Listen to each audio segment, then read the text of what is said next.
free agency or the tampering period less than a week away. A lot of big decisions need to be made by the team. Myles Garrett is on the table. Darius Slay looks like he's going to be getting cut. Could they re-sign him?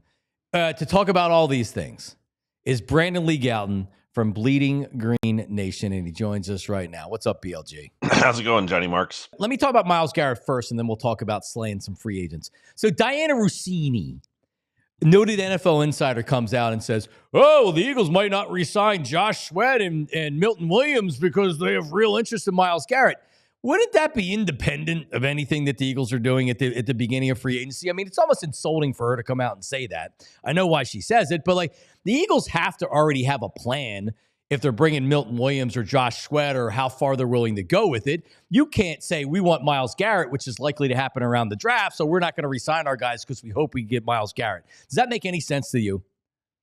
Hey, you said hope there, and Howie Roseman has said verbatim in the past that hope is not a strategy. And I feel the same way when it comes to you can't just like not re-sign people with the hope of being able to land Myles Garrett down the road.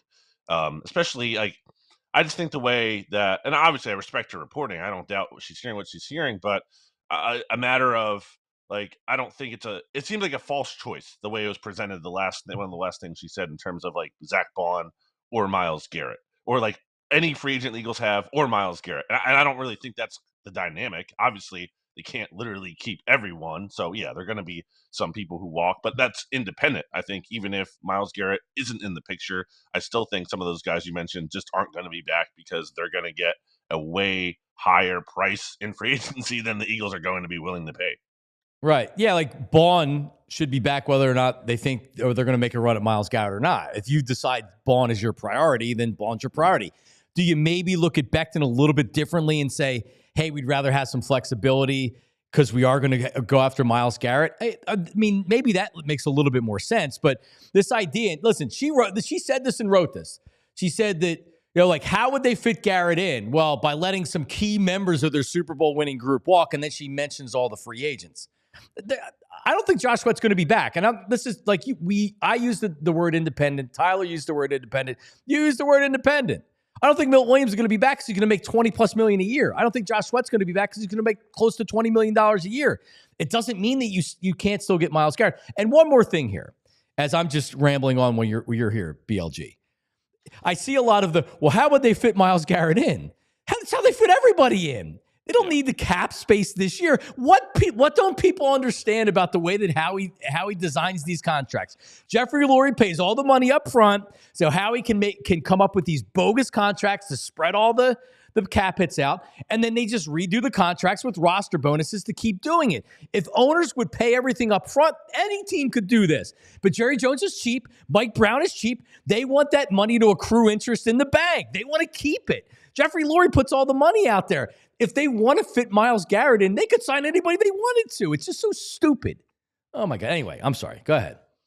No, I think like they're not going to be like, oh no, like we have the terms worked out on Myles Garrett trade and everything, and like the money is the hang up. No, like you'll make that part work. They can figure out that part. There's other bigger obstacles to jump through before getting to that point. But yeah, I mean, obviously, it's not that the cap is fake. I don't agree with that, but it's just like it's not that constricting where if they really want to make a move, they'll make that move. What are we talking about with compensation with Garrett? And then we'll move on to more real things. What are we looking at? Like, and there's going to be competition for it. And Andrew Berry, the GM of the Browns, is going to have to play it and be like, okay, I know you want to go to Philly, Myles, or I know you want to go to Washington, but the Jags are offering us this, or this bad team's offering this, and you're saying you won't go there. So it's very much going to be how good of a negotiator Andrew Berry is.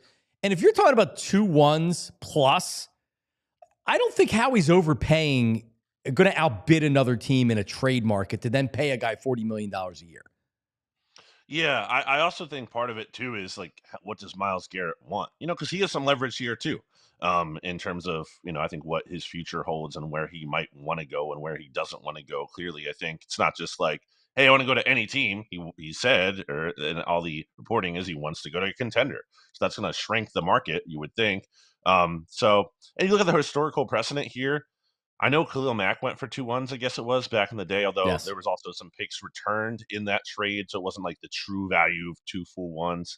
But historical precedent by large says the Eagles wouldn't have to give up 2 first tier. Now, the caveat is obviously they're picking 32 this year, so that's like 1 pick away from a second round pick. So that's kind of a little bit of a fake first, if you will. I really don't think Howie is like super keen on trading a future first in the sense of like it's an unknown, and that could be, God forbid they have, Jalen Hurts gets injured or something crazy, something goes sideways, and they're giving up a high pick. But it's Myles Garrett. And Myles Garrett is like, that's not a player. Like some of these players who, get moved or whatever, or some of these top of the free agent guys, like those caliber players are around every year.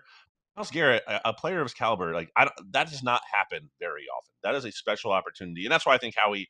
I don't know. I think it's more likely than not that the Eagles do not get him, just because there's so many roadblocks to getting to that point.